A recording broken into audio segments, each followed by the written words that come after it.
Our message title is Little Things Make a Big Difference.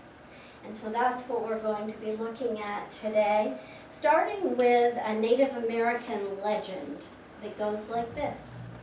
One day there was a big fire in the forest, and all the animals in the forest fled in terror.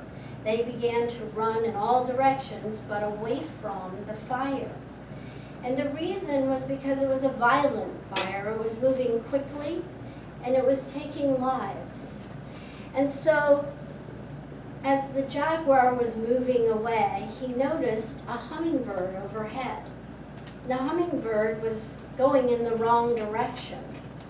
And the jaguar noticed, but decided that he was going to keep on moving in the direction that he was moving in, away from the fire.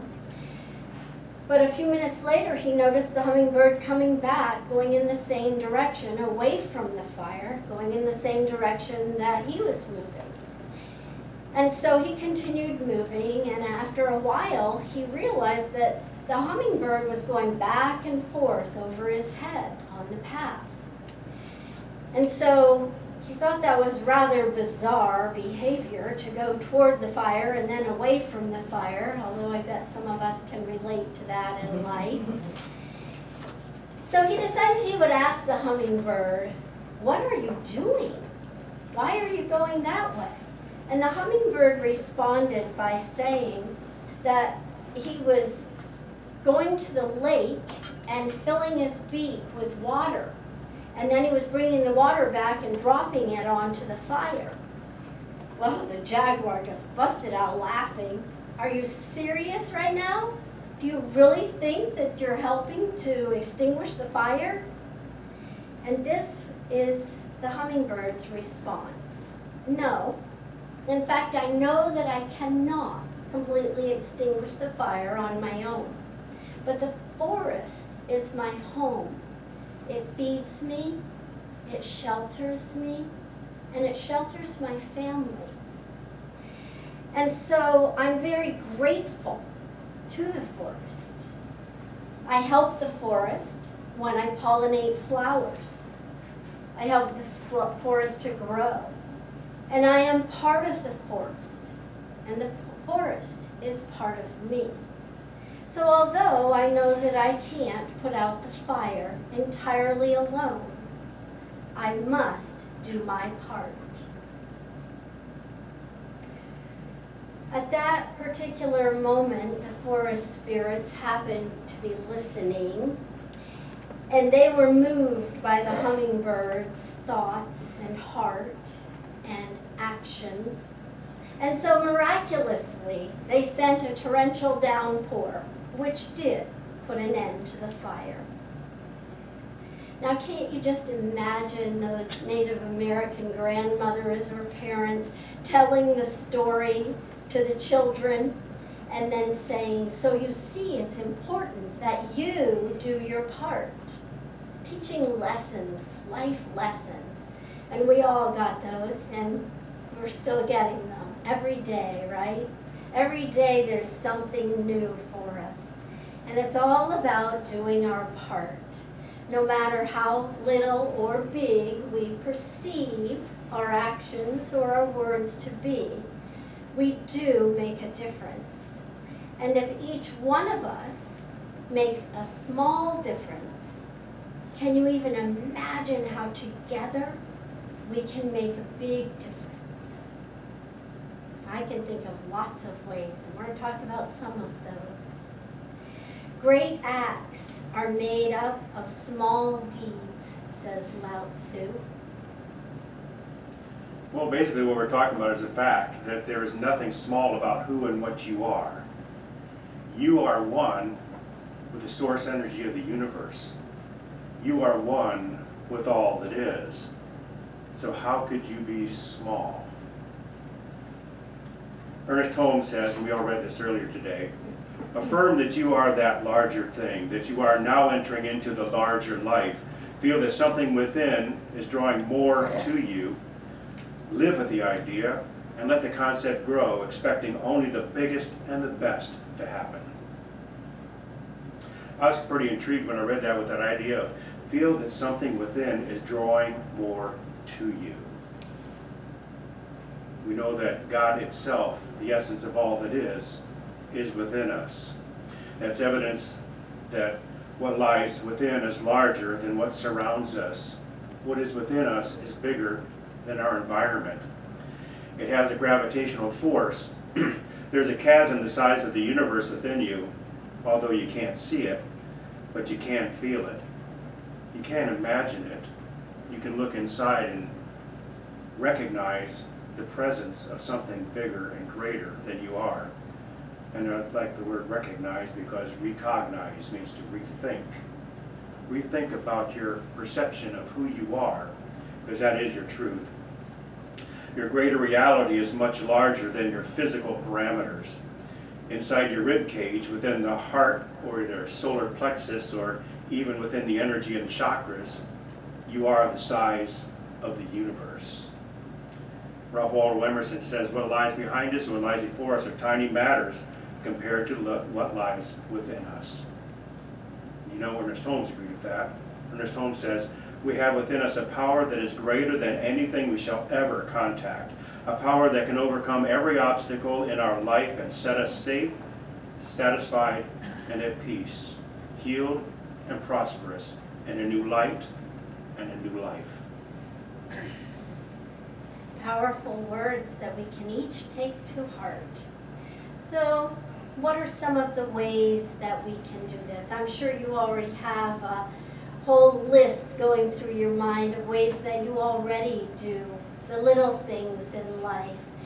And maybe you don't see them as the big things, but maybe they are. These little things are important. Why? Because they build connections. They build connections from heart to heart, person to person. And they also help to make happy memories. Happy memories. Sometimes the things, the little things, or what someone else might perceive as the little things, are memories that we remember most vividly. I recently was talking to my mom. She was eating tapioca pudding. And I said, oh, I remember when I had my wisdom teeth out and I could barely even move and I was in such pain and you made me tapioca pudding and brought it up to my house. And she said, I did? And yes, you did. Sometimes those memories that we pass on were little things to us, but they're big things for someone else because they let them know how much they're cared about, how much they're loved. So spending time with loved ones in a multitude of ways is very important. I often think about the grandparent role and making the effort to spend time with our grandchildren and finding that something that might last within their mind long after we're gone. Could be cooking or fishing, shopping. Choose what works for you. Those small moments of time are investments that we make in loved ones, in our relationships that create lasting memories. So someone recently told me a story that very much touched my heart. He told me that he goes to lunch regularly with a group of people. And he said one day they were going to Cracker Barrel and one of the women was walking beside him and she said, look at that lady sitting alone at that table over there. I feel so bad for her being all alone. And he said, well, go say hello. And she said, oh, well, I think I will do that. So she went over and she sat down with the lady, and the lady seemed comfortable with it. And so she sat down and they began to communicate. And she learned a lot about the lady that day. She actually ended up eating with her. She learned her name, and she learned that the lady's husband had died the year before from Alzheimer's. And she learned that they had been married for 58 years previous to that. The lady told her that her family all lived away, what was left of it, and so the only ones that she had now were her church family. and she relied on them to be her friends and her family. She also told her that Cracker Barrel is one of the easier places to eat alone because you don't feel quite so out of place. It's kind of family oriented. And when they finished eating, the waitress came over and she said, "You know, the whole staff has noticed. The first lady comes in often and sits by herself, and the whole staff was lifted up to see that a perfect stranger would go and dine with someone else and made so many days." That's called the ripple effect. And I don't know about you, but I could do that. I could go up to someone that's eating by themselves and ask if they would like companionship. Now, when I was saying that, David kind of made a little face, and I was like, no, okay, I wouldn't leave you. We'd invite them to sit with us. Because, you know, what kind of carnival would that be?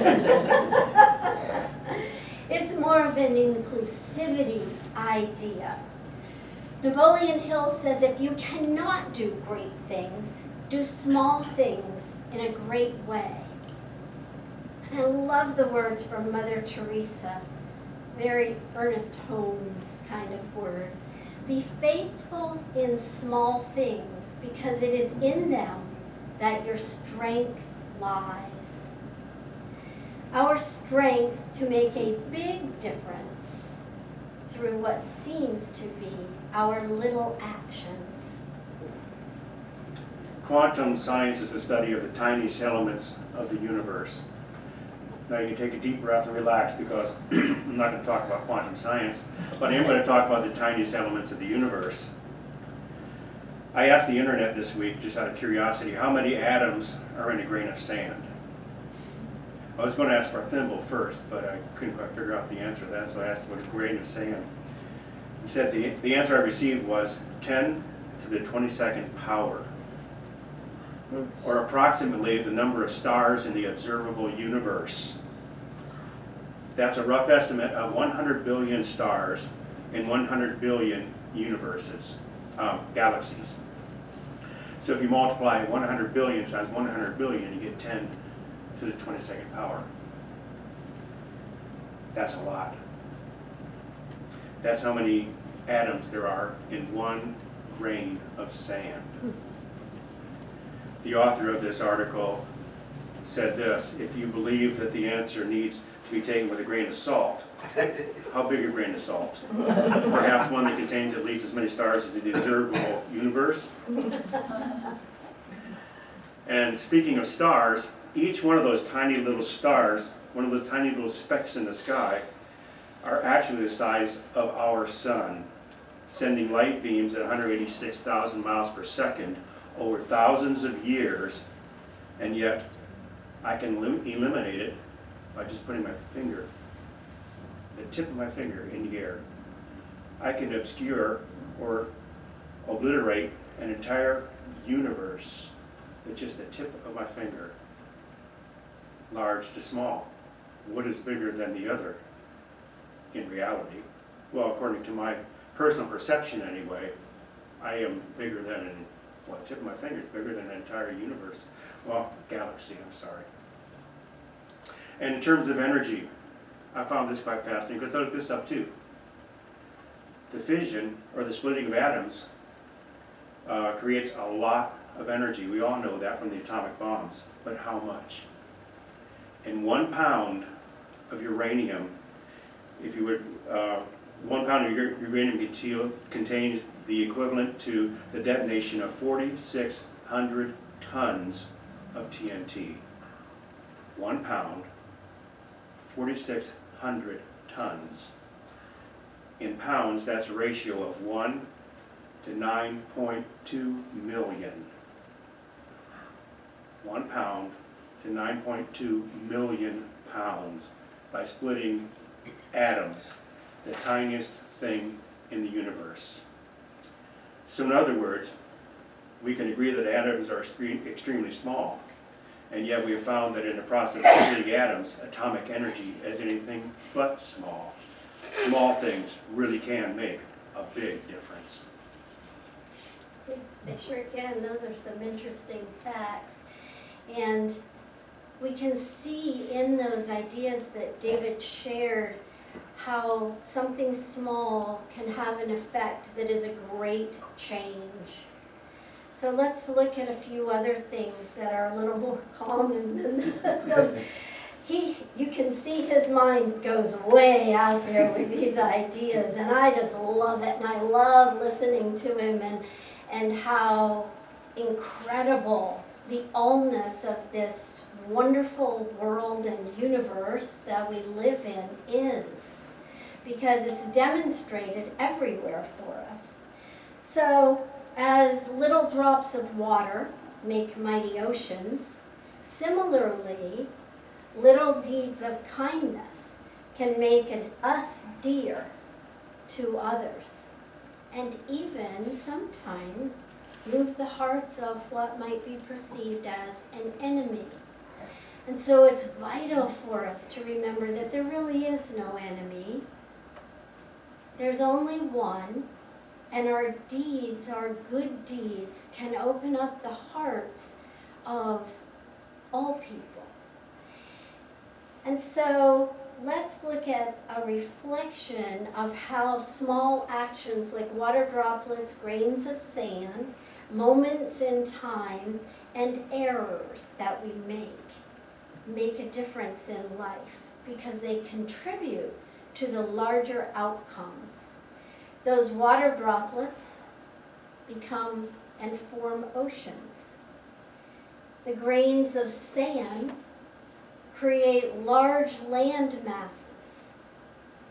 The moments of time, the now moment of time, creates, you can go on and on and on, decades, and eternity, little and big, as perceived.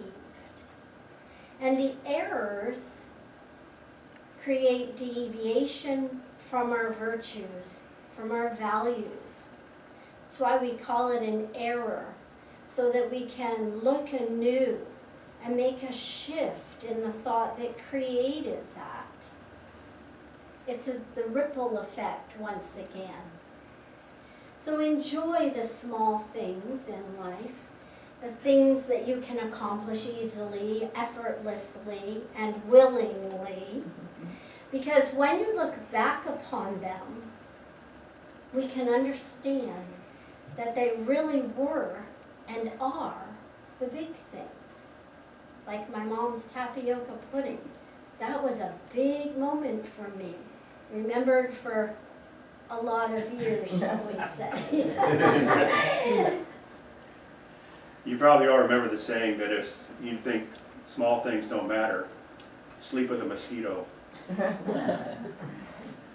Quite often those little things become huge things to us, and huge issues and huge challenges, and they all have no size other than the parameters we set in our own minds.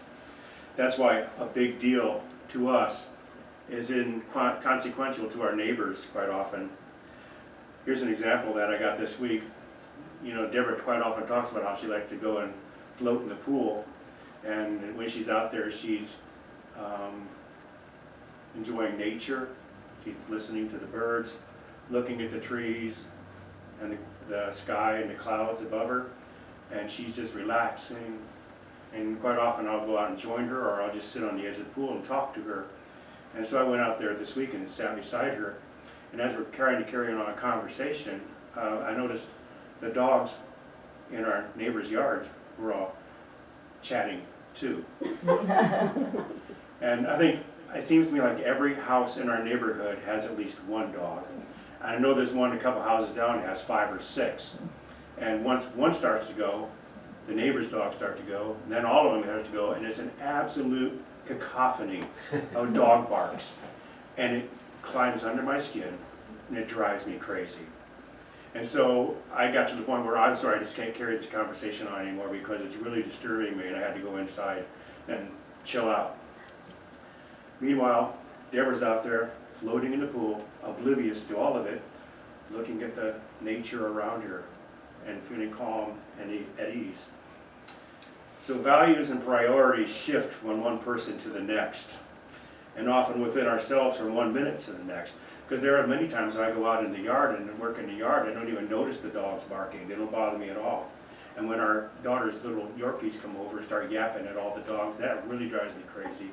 But quite often it doesn't bother me a bit. I don't even notice it. It's all in my own mind. It's all within ourselves. Priorities shift from one person to the next in a second, and often within ourselves. So I like the saying, don't sweat the small stuff, and it's all small stuff. And I know our dog barking really is small stuff, but sometimes it turns into huge stuff for me. I know that cataclysmic events immediately shift perspectives in the blink of an eye. And the cataclysmic events arise instantaneously out of nowhere, out of nothing. A second ago, it wasn't even a reality, and now it is. Now it's a life-altering, all attention-consuming event, and as quickly as it arose, another epic event is very likely right around the corner. Your perspective is totally determined by how you react or respond to the new stimuli.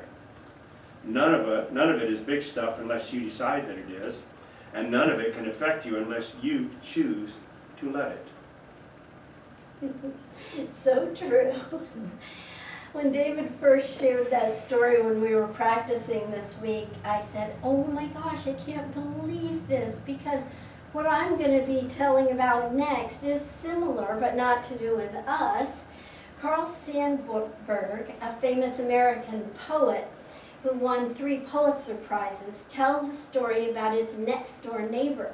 And he calls her the patient next-door neighbor. Her name is Julia Fletcher Carney, and you may have heard of her before. She also was a poet. But it seems when she was in her elderly ages, she used to just sit on her porch. And Carl Sandburg was a boy growing up, and he and all his friends would play ball out in the street.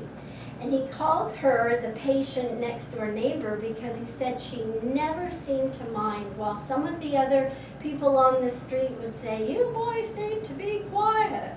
She never mind. She would just sit there and rock or write or read, and she just enjoyed herself and being out, seeing the children out there. So Julia Fletcher Carney went on to be a famous poet, and has some of her poetry and writings has often been quoted by world leaders and cited in Nobel Prize winner speeches. And you may have heard of this one, but we're going to conclude today with this poem from her. It's called Little Things. Little drops of water, little grains of sand, make the mighty ocean and the pleasant land. So the little moments, humble though they be, make the mighty ages of eternity.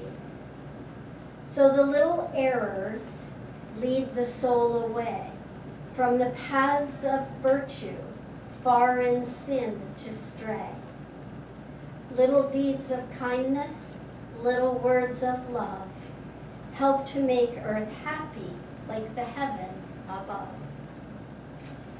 So as you go through your week this week, what ideas have you already come up with that can be a little deed that you might try and see how it changes lives, how it ripples out?